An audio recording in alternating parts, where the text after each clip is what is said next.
then isn't He going to take care of us automatically? Well, why do we even have to think about serving ourselves? See? To have that kind of a double mentality, this is called double think. Double think. It means that I'm thinking of both sides, or both sides of a contradiction at the same time. See? Like if I think I must be a vegetarian, then at the same time I think I must not eat meat. That's double think. No, am I trying to stop eating meat, or am I trying to be a vegetarian? Those are two different things. Well, you might say, well, yes, stopping eating meat is part of being a vegetarian. Yes, it's part, but it's not all. Why am I a vegetarian? For ethical reasons? For reasons of health? Or because Krishna told me to be vegetarian? Because I can't offer non-vegetarian food to Krishna? That's why we're vegetarians. Because Krishna won't accept non-vegetarian food.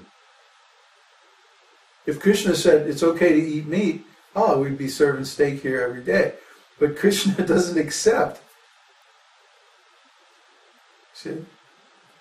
So we don't offer foods that Krishna won't accept. That's why we don't eat onions and garlic. They're not in the mode of goodness. And Krishna says, I only accept offerings in the mode of goodness. So, okay. I happen to like garlic, personally. But Krishna doesn't want, so we don't accept. So, in this thing, I'm thinking, am I thinking of serving myself, or am I thinking of serving Krishna? If I actually like garlic, oh boy, fried garlic and butter, oh man. Put it on everything. But Krishna says, no, I'm not going to accept that. So out of love for Krishna, we don't do that. You see? Then we automatically are supported by Krishna, protected by Krishna. We get knowledge from Krishna. He reveals all this transcendental stuff to us. It's so cool. Yeah, I'll gladly trade eating garlic for that. No problem, no question whatsoever. So try to understand. We're not thinking, when I'm doing devotional service, how I'm going to benefit. No, it's up to Krishna. That's Krishna's job. Let Krishna handle that.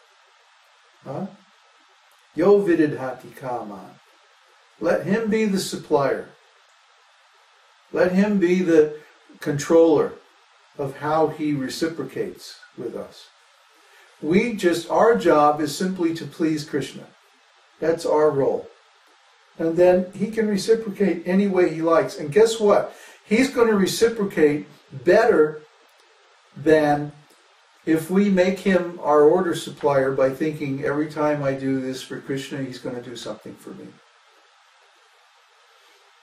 The point is not to think of Krishna as our order supplier.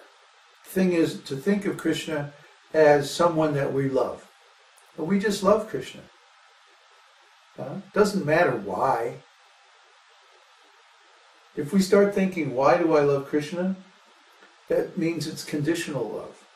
That's a very low grade of love. It's like a business deal.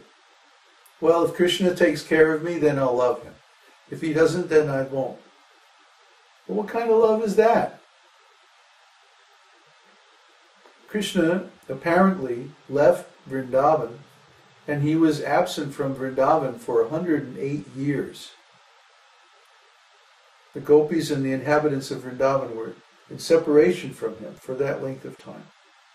And yet none of them ever forgot Krishna or stopped loving him. That's love. That's bhakti. So the question is, do we really love Krishna? Or are we just doing this service as some kind of business? See?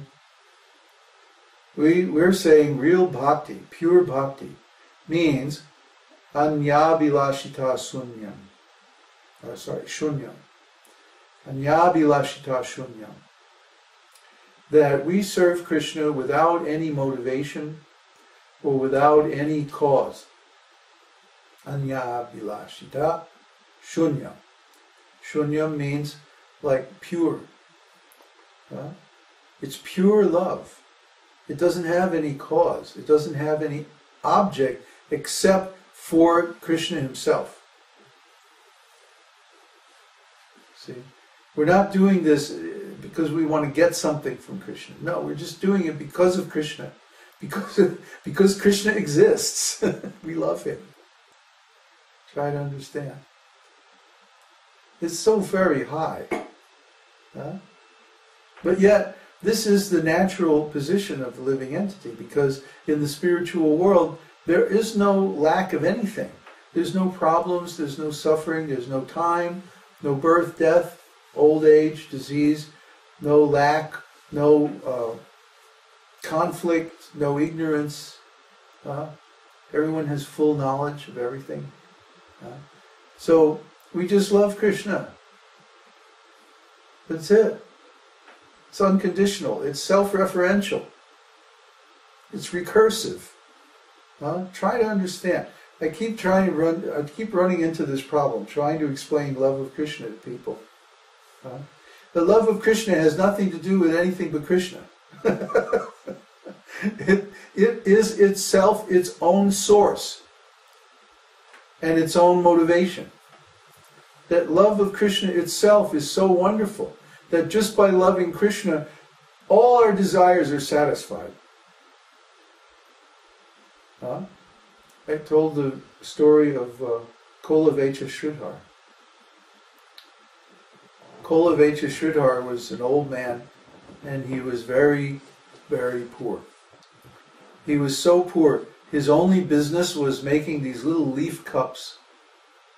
You go to India, even today, you can get these little leaf cups made from a leaf with some toothpicks through it to keep it together. And they serve yogurt and stuff like that in these cups. So that was his business. He made these leaf cups and he sold them to other people for just a very little money. And he was so poor that the roof of his house was falling in and he couldn't get it repaired. He couldn't afford to have, some guy come out there and just reweave the bamboo and fix the roof in his house. A half a day's work. But still, he couldn't afford it. So Lord Chaitanya used to visit him, and he would tease him. Oh, Kolavecha, you're so poor. You just must be that Krishna doesn't like you. He's made you so unfortunate and so poor. But still, Kolavecha was spending 50% of his income on the worship of the Ganges. Every day he would go down to the Ganges, he would buy a garland and flowers, and he would worship the Ganges. And Lord Chaitanya appreciated this very, very much. Because here's a man who has almost no income, almost no possessions. His house is falling down, everything. And still he's spending 50% on the Ganges, worshipping the Ganges. Try to understand, this is love. This is devotional service. This is sacrifice.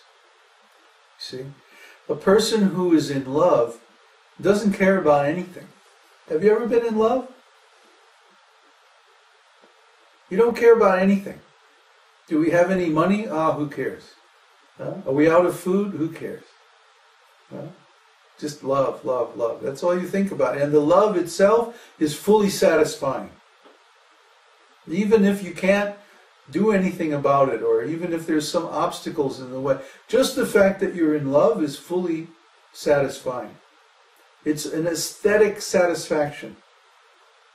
An encounter with perfection, with total beauty. That's love. So when you have love for Krishna, you're in love. Try to understand. You're in love. I'm a 62-year-old man. I'm in love. That's why I smile a lot. You know, yeah, my body is falling apart. I don't care. Sometimes Uddhava makes me go to the doctor. I get a little medicine and I try it. It doesn't really fix anything. It makes him happy. But I'm in love. So what? You see? If, just like I made the example so many times, someone like Bill Gates has so much money, more than he can ever use in his lifetime. I mean, there's only so much you can eat, only so many places you can go.